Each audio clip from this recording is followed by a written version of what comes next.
It's that moment in a horror movie when somebody dies so nasty that you can feel it in your teeth. Buckle up, let's get ugly.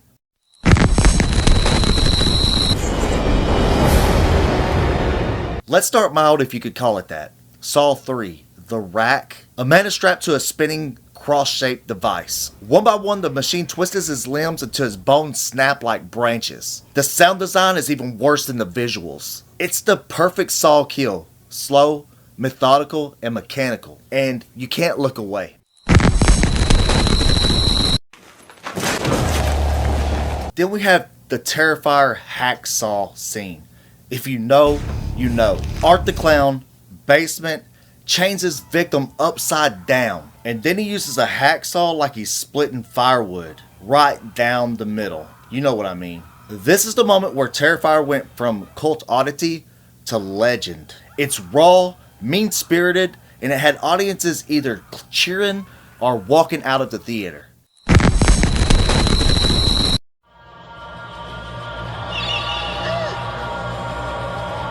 Galeo horror at its finest. The opening of Suspiria still shocks. A woman is stabbed repeatedly and then hung as her head smashes through a glass ceiling, impaling another girl below. The vibrant red colors mixed with all of the neons make it feel like a sadist's dream.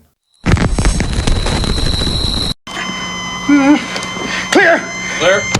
Technically not a murder by a person, but it counts. When the defibrillator scene hits, the chest opens like a bear trap and snaps the doctor's arm clean off. Rob Bottin's practical effects make it feel all wet and real. And even 4 decades later, it's the moment that defines cosmic body horror.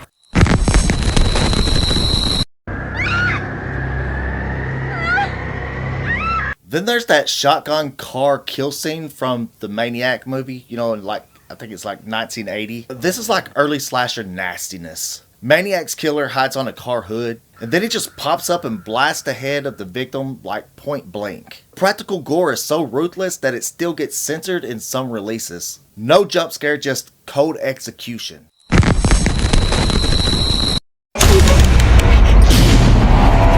Oh, and then you got that tongue split kiss from Evil Dead. Now, this remake came to prove a point. It wasn't gonna be goofy. That scene where the possessed girl slashes her tongue open with a box cutter and then kisses another victim, the mix of intimacy and self-mutilation makes it feel like it's on a whole nother level.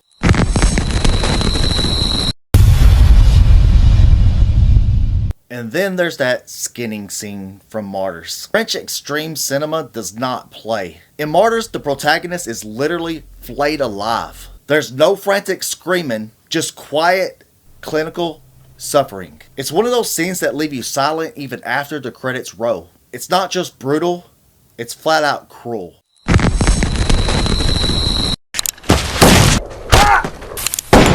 Now that wishbone kill from Bone Tomahawk was on another level.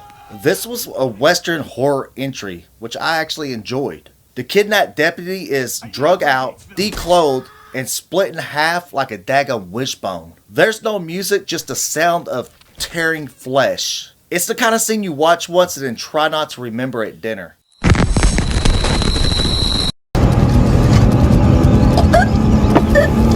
I think this one got us all. That telephone scene from Hereditary, it's not super gory, but man, it hits you right in the gut. And then the car ride, the pole, and the silence. And then Peter just drives home and goes to bed, leaving the camera like lingering on the aftermath. It's psychological brutality. The shock isn't just in the act, it's in the numbness that follows.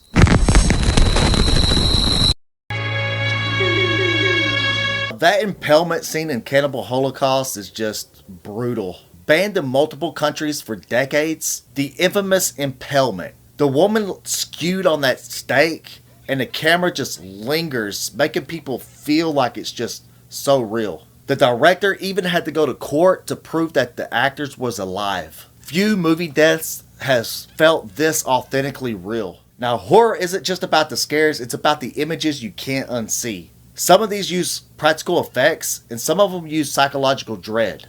But they all stick because they cross the line. A good brutal death in horror isn't random. It tells you what the world feels like that it's based in. Which of these messed you up the most? Or did I miss your favorite?